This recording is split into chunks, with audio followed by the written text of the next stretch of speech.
আলু উঠাইতেছেন না? কেমন হয়েছে আলু? ভালোই লাল আলু না? হ্যাঁ লাল। এই যে কৃষকের লাল আলু। ও মাশাআল্লাহ, বেশ বড়ই তো। বাবা, এটাতে আলুর মতো, আলু দিন মিষ্টি আলুর মতো, তাই না? সুন্দর আলু হয়েছে, বিশাল বড় বড় একটা আলু। এটা ইতে খাইছে না? খাইছে নষ্ট হয়ে গেছে কিছু আলু আবার দেখা যাইতেছে। তো দেখেন কি বড় আলু। তো এবার কৃষকের বাম্পার ফলন হয়েছে আলুতে। এরকম আলু আসলে কয়টা, 3টা 4টা 1 কেজি হয়ে যাবে দেখেন। তো ক্যামেরায় কেমন দেখা যাচ্ছে বুঝতে পারতেছি না, তবে এক একটা প্রায় 200 গ্রাম 250 গ্রাম হবে। বিশাল বড় বড় আলু দেখেন। এটা তো দেখা যাইতেছে কি হাঁসের মতো।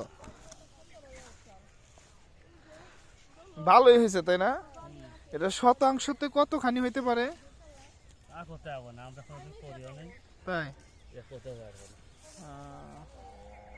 উনি আবার এটা সাথী ফসল বুনছে, গোল আলুর সাথে আবার ভুট্টা রোপণও করছে, দেখতে পাচ্ছেন? ভুট্টা অর্থাৎ আলু উঠানো শেষ, এরপর আবার ভুট্টা, আবার বড় সজ আছে ভেতরে।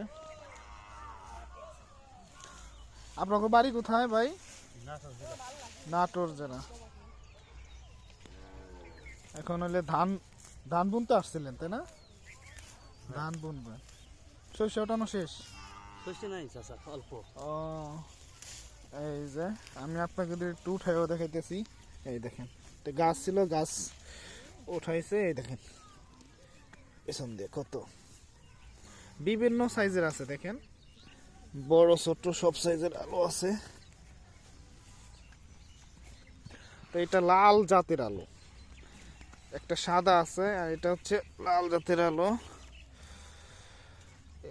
কিছুটা আবার ওই যে কি চাই ঘা কইরা হালাইছে না? তো আর কয়দিন থাকলে কি আরো বেশি হইতো, নষ্ট হয়ে যেত। যদি এখন আলুর দাম কম, এখন বাজারে 20 টাকা 25 টাকা কেজি আলু। বাম্পার ফলন হয়েছে, কিন্তু কৃষক সেই অনুযায়ী দাম পাচ্ছে না। তো দামটা একটু ভালো হলে কৃষকের জন্য ভালো হইতো। যাই হোক, আবার যারা কিনে খাচ্ছে তাদের জন্য ভালো, দামটা কম সস্তা। এখন যেহেতু কৃষকের কাছে আছে সেই তো দামটা কম। আবার যখন কৃষকের কাছে আলু থাকবে না, তখন আবার কিছু অসৎ ব্যবসায়ী এটা দাম বাড়িয়ে দিবে। এই ছিল আজকে আলুর আপডেট। তো ভিডিওটি যদি ভালো লাগে সবাই লাইক, কমেন্টস এবং শেয়ার করে দিবেন। ধন্যবাদ।